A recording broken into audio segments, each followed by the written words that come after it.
again, good morning and welcome to today's joint hearing with the Oversight, Accountability and Subcommittee on Economic Growth, Energy Policy and Regulatory Affairs and the Judiciary Subcommittee on Crime and Federal Government Surveillance. I want to thank Chairman Biggs and his staff for joining us in this critical oversight hearing to explore and expose government overreach by the Bureau of Alcohol, Tobacco and Firearms.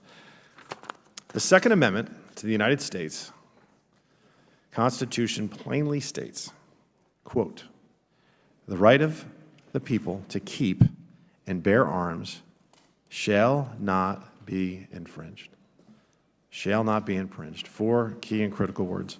Ever since Mr. Biden took office, his administration has actively sought to infringe on this right. And I'm deeply concerned that the ATF and their recent actions against firearms manufacturers, federal firearms licenses, or FFLs, and law-abiding Americans who wish to procure and use firearms.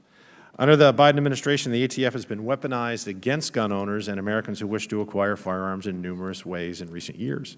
The ATF issued the, quote, "frame or receiver," unquote, final rule in April of 2022, infringing on Americans' ability to assemble their own firearms from component parts.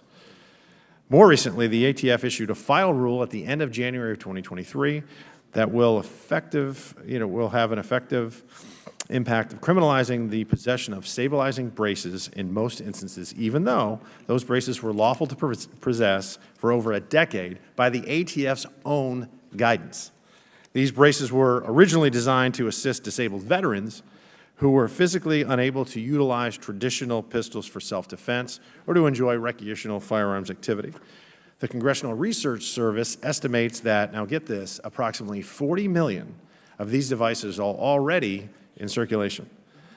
On November 26, 2012, over a decade ago, the Obama administration, their own ATF firearms technology branch, issued a letter to Mr. Alex Bosco, one of our witnesses here today, and the inventor of the stabilizing brace. The letter clearly stated that the ATF finds that the submitted forearm brace, when attached to a firearm, does not convert that weapon to be fired from the shoulder and would not alter the classification of a pistol or other firearm. It also stated that such a firearm would not be subject to the National Act or NFA controls. In fact, they underlined would not be.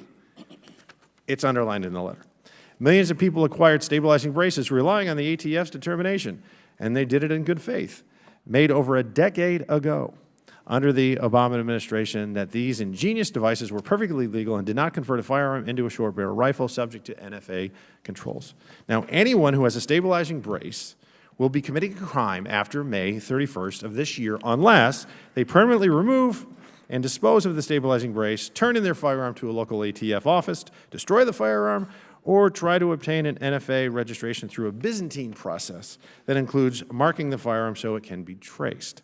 This rule will effectively turn many law-abiding gun owners into criminals if they fail to comply, even though Congress did not act.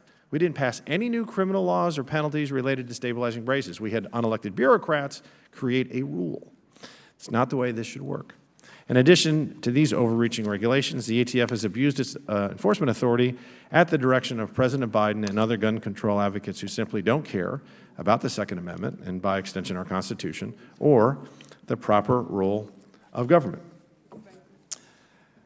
In June of 2021, Mr. Biden directed the Department of Justice to adopt a zero-tolerance policy when inspecting firearms merchants, known as, again, the FFL, and to revoke their license for any violation, no matter how minor or unintentional. This policy has led the ATF to revoking licenses on the basis of small and technical paperwork errors without showing any pattern, intent, practice, or materiality.